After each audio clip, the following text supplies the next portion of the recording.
뉴스룸을 시작하겠습니다. 정치권에서 의료 문제를 논의할 여야의 정협의체를 구성하려고 하지만 좀처럼 속도를 내지 못하고 있습니다. 추석 연휴를 일주일 앞두고 평일 저녁과 주말, 공휴일까지 문을 닫겠다는 응급실은 더 늘었습니다. 먼저 이혜원 기자입니다. 충북 충주의 유일한 대학병원인 건국대 충주병원 응급실입니다.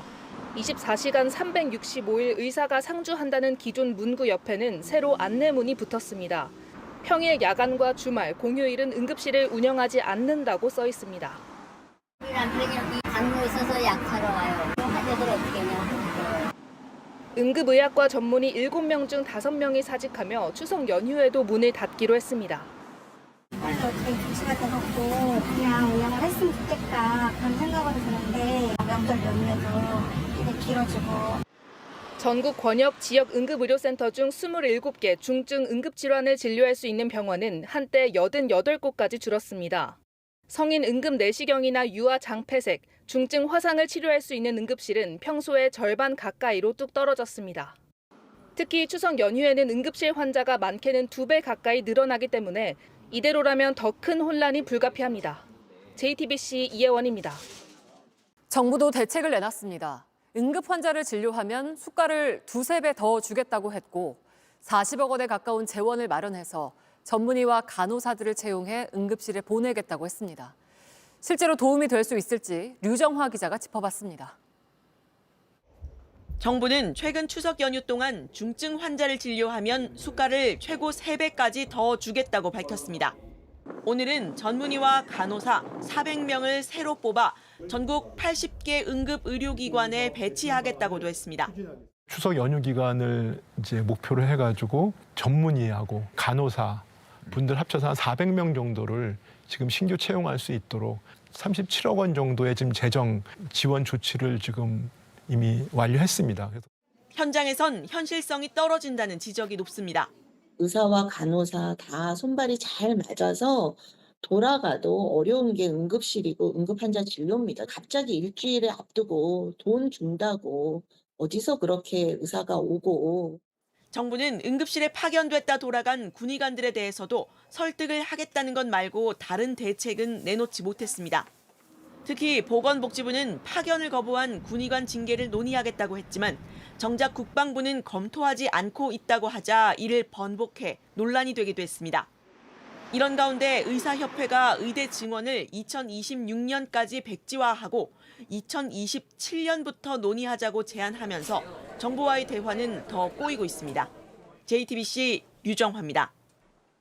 문재인 전 대통령을 향한 검찰의 수사가 이어지는 가운데 이재명 더불어민주당 대표가 경남 양산의 평산마을을 찾았습니다.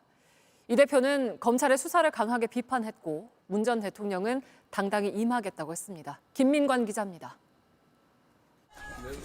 문재인 전 대통령과 이재명 더불어민주당 대표가 함께 서서 손을 흔듭니다. 이 대표가 오늘 평산마을을 찾아가 문 전 대통령과 만나 1시간쯤 이야기를 나눴습니다. 지난 2월에 이어 7개월 만입니다. 특히 최근 문 전 대통령에 대한 검찰 수사가 속도를 내면서 두 사람의 만남에 관심이 쏠렸습니다. 이 대표는 강한 어조로 검찰 수사를 비판했습니다.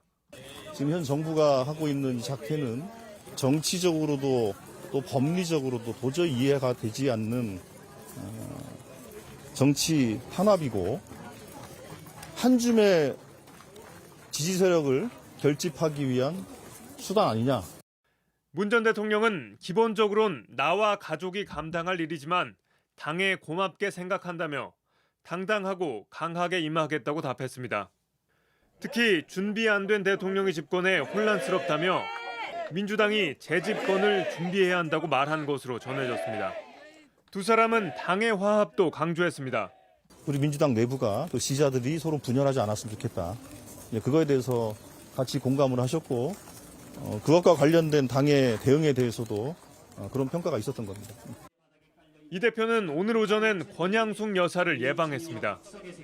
권 여사는 일련의 상황이 걱정된다며 당에서 중심을 갖고 잘 대처했으면 좋겠다고 말했습니다. 한편 국민의힘은 민주당이 총력을 다해야 할 일은 문재인 지키기가 아니라 민생 챙기기라고 밝혔습니다. JTBC 김민관입니다. 북한이 오늘 또 오물풍선을 날렸습니다. 벌써 17번째입니다. 오물풍선에 따른 재산 피해액도 1억 원이 넘습니다. 오원석 기자입니다. 흰색 차량 앞유리가 박살났습니다. 차량 앞부분은 큰 충격을 받은 듯 우그러졌습니다. 북한이 날린 오물풍선이 주택가 주차장에 떨어지면서 차량이 파손된 겁니다. 아스팔트 바닥이 검게 그을렸습니다. 타고 남은 잔해에 도로는 엉망이 됐습니다.